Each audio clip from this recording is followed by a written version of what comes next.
Hey, welcome back to another episode of the Champ Builder podcast, where I want to build more champions and less followers.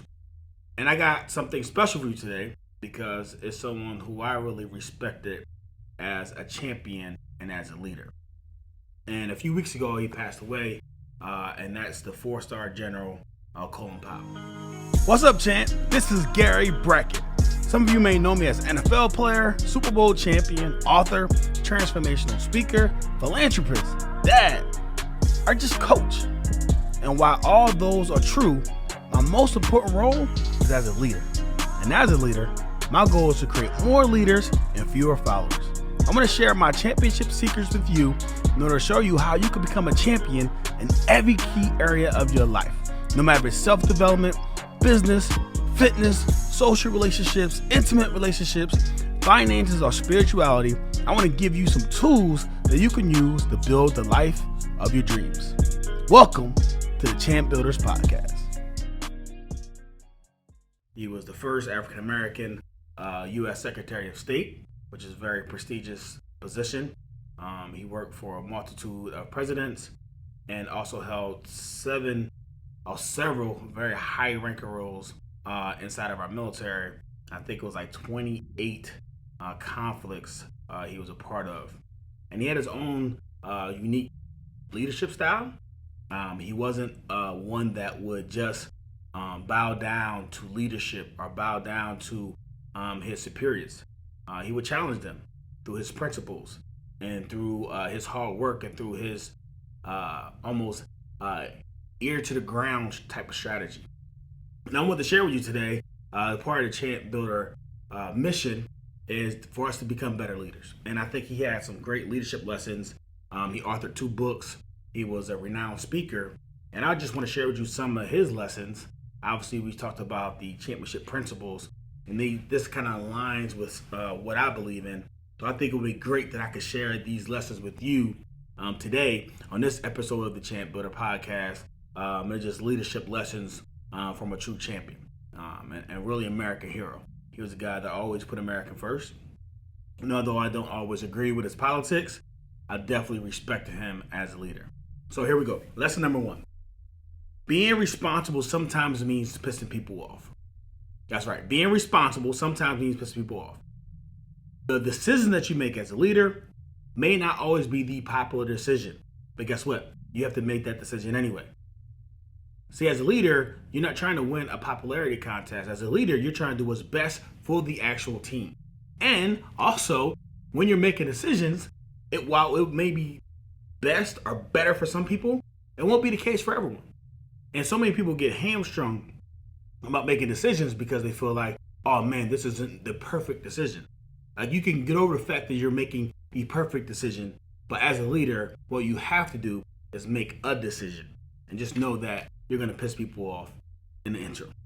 Number 2, the day soldiers stop bringing up their problems to you is the day they lost confidence in you to help them, and they figure out you don't care and you failed as a leadership. There's so many leaders or managers or owners of businesses and organizations, they fall into this category because people inside of your organization, members of your team, have been bringing you alternatives, have been bringing you challenges for a number of weeks, months, even years sometimes, and you have done nothing. And once they see nothing will be done, they're going to stop communicating, but also subconsciously, they're probably going to stop trying. So you want to make sure that you have your ear to the ground and make sure you're always listening and make sure that you're actually doing something about what's going on inside your organization, inside of your team, inside of your family, whatever it is that you're running. You want to make sure that people feel comfortable with bringing their problems to you because you're actually going to do something about it. Lesson number 3. Don't be buffaloed by experts and elites. Experts often possess more data than judgment. Elites can become so inbred that they produce hemophiliacs who bleed to death as soon as they are nicked by the real world. Wow. So what that means is that the battles are won out there in the trenches. And so many times I would run into coaches that would draw up a play or draw up a situation or manager And it looks great in film study. It looks great on the whiteboard. It looks great in a history class of 500 people. But out there in the real world, that's not really reality.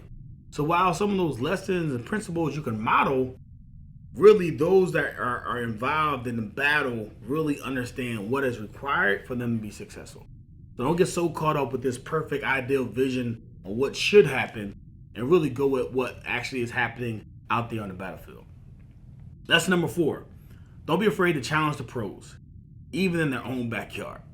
Right? And this is something that he did, obviously, as a 4-star general, working for President Bush and others. There are situations when everyone didn't agree, and he challenged their positions on where we should evade and another type of very critical decisions that were being made at the very top.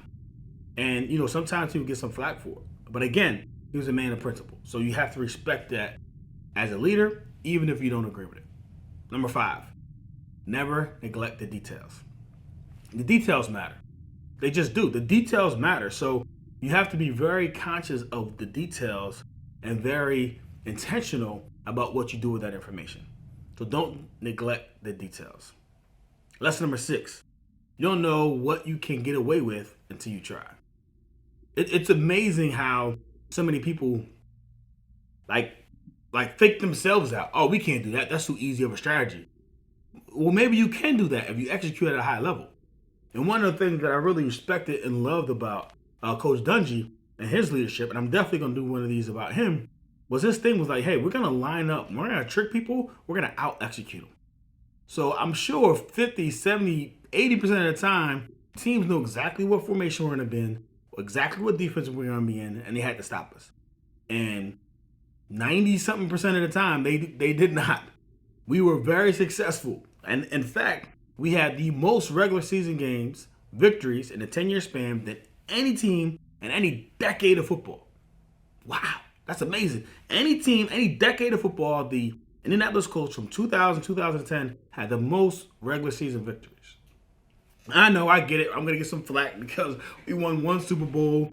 We should have had another one in 2005, but it is what it is. But regular season, we were very successful. And we were very vanilla. And what we wanted to do was go out there and execute, right? And that's what our plan was. Lesson number 7. Keep looking below surface appearances. Don't shrink from doing so just because you might not like what you found. There is a lot of things that if you look hard enough, the answer is there.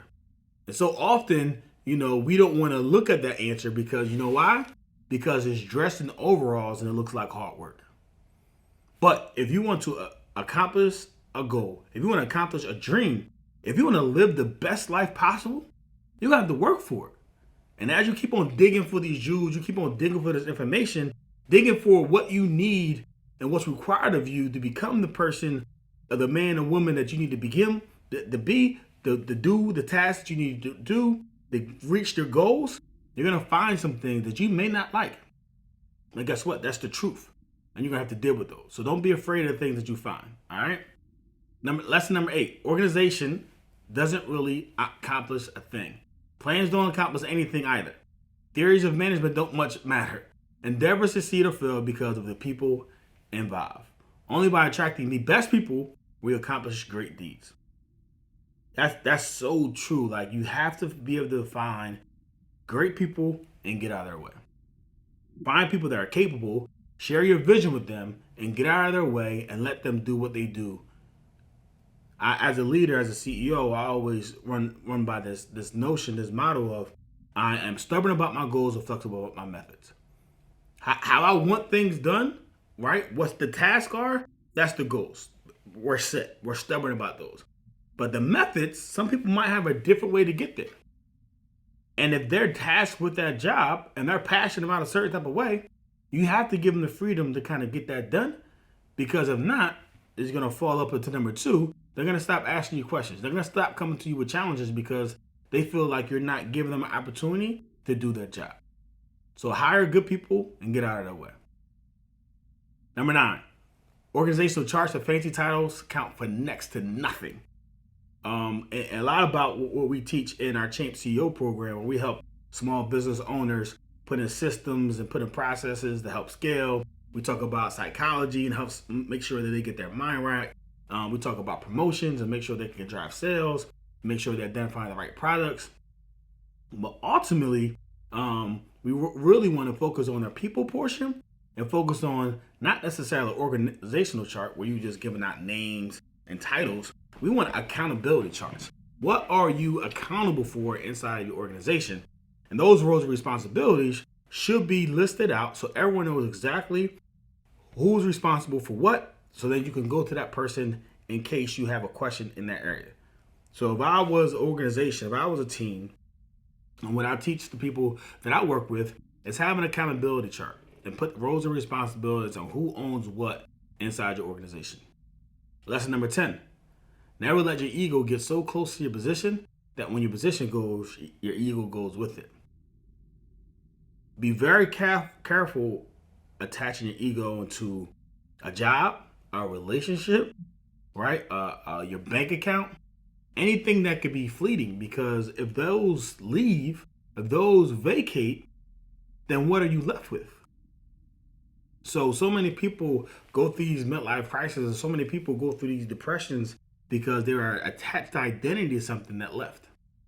Your identity should be attached to yourself, and your ego should be intact. And if you maintain humbleness, if you maintain a level of level-headedness, then no matter what comes your way, you're going to be able to overcome it and achieve anything after it. Lesson 11, fit no stereotypes. Don't chase the latest management feels. The situation dictates which approach best accomplish the team's mission. It's so crazy about, I just saw someone mention this about, what's the definition of a man? And the guy's answer was, there is no definition. When you start defining a man, you start putting me in a box and you start labeling me, then that means I can't be creative and do what I need to do to solve the problem that I'm faced with. As a man, I have no definition. Like, what's my job? Whatever it takes. I'm not defined by a definition of what manhood looks like. No, as a man, I could cook, I could clean, I could pay bills, I could take care of kids. I'm not defined by the stereotypical roles of what a man could do. Now, you can do anything. So don't be defined by your title or what that is. As a leader inside your organization, your mindset is like, what is your job? Whatever it takes is my job. Yeah, I got roles and responsibilities and everything else, but at the end of the day, it's my responsibility. Even though it's not your fault. Even though it's not your fault, it's still your responsibility. So make sure you fit those stereotypes inside your organization. Lesson number 12. Perpetual optimism is a force multiplier. Man, I love this because it's all about your thermostat. And I love the quote, the speed of the leader determines the rate of the pack. The speed of the leader determines the rate of the pack. You can't be a 5 or 6 and have an 8, 9 as an organization. Can't happen. Won't happen. Right? You have to be and lead out front. You have to show up early, leave late, go harder, work harder, do whatever it takes so that people can see that in your organization and they want to follow your lead. Or even if you're a person who works smarter, whatever that is, you have to set the tone inside your organization. So make sure you are perpetual optimists. You're always thinking about the glass is half full and how can we solve problems. At the end of the day, we all get paid in relationship to the problems that we solve. So what problems are you solving for your team, for your organization? That's number 13. Look for intelligence and judgment, and most critically, a capacity to anticipate and see others around them. I think anytime you're looking to bring and recruit, retain talent, you really want to look at their capacity to learn and their emotional IQ. How self-aware are they as a person? How self-aware are they going to be inside your organization? People that lack self-awareness are very challenging to coach and to lead because they're like a parked car, and it's very hard to move a parked car. So you want to have people inside your organization that has the capacity to learn, to grow, and to take feedback. Lesson 14. Great leaders are almost always great simplifiers who can cut through argument, debate, and doubt to offer a solution everyone can understand. I think that was the genius in Coach Dungy. If everyone asked, like, well, why was he so good? It was that. It was a very complex issue he would come into a room and solve it with the least amount of words as possible. And that genius and simplicity is why we were so good.